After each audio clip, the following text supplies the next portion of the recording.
All right, let's look at the third type of reaction called the decomposition reaction. This involves the splitting of larger molecules into smaller molecules. So again, this diagram's kind of showing how they're together, the people are together, and they split into two. So often it's one splitting into two, but it could be a little bit larger than that, and it could be perhaps two splitting into three. It still decomposes into more.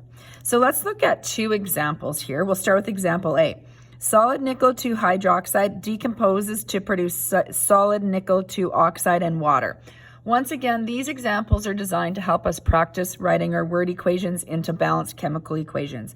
So you're going to write the formula for each substance, then you're going to balance it. So please pause this video before watching the answer.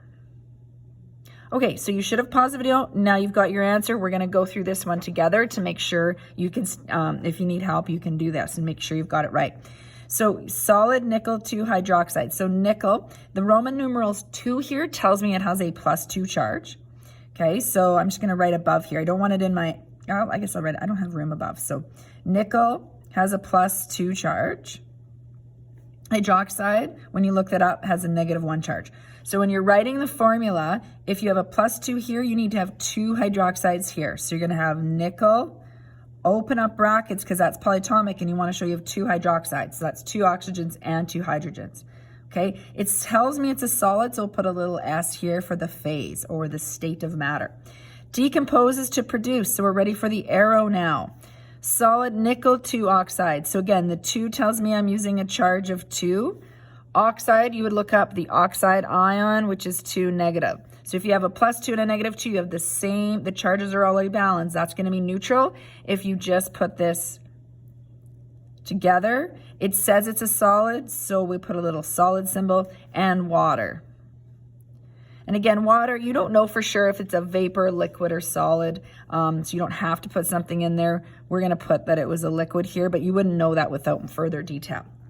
Now we're ready to balance it. I want to mention one more thing. Note, this is sort of my showing work scrap paper. I don't need to see this above here. What is very important though is that you don't keep the charges in here. And I know sometimes we think we're showing a work, but if you're going to show the charges because you need to write it out, you can either do it like I did here, separate, or on scrap paper. But make sure those charges are not in your equation because you can't have a charge in a formula there.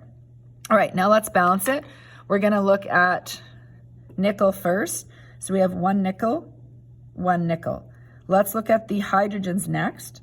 2 hydrogens. We go over here, 2 hydrogens. So far, so good. 2 oxygens, 1 + 1, already balanced. So this one is already balanced. We got lucky on that. That is going to happen sometimes.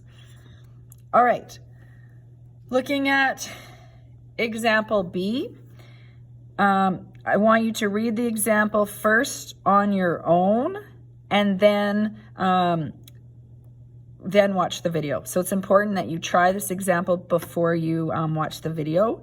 I'll make a note as a catalyst is something that speeds up a reaction, but it's not part of the chemical equation.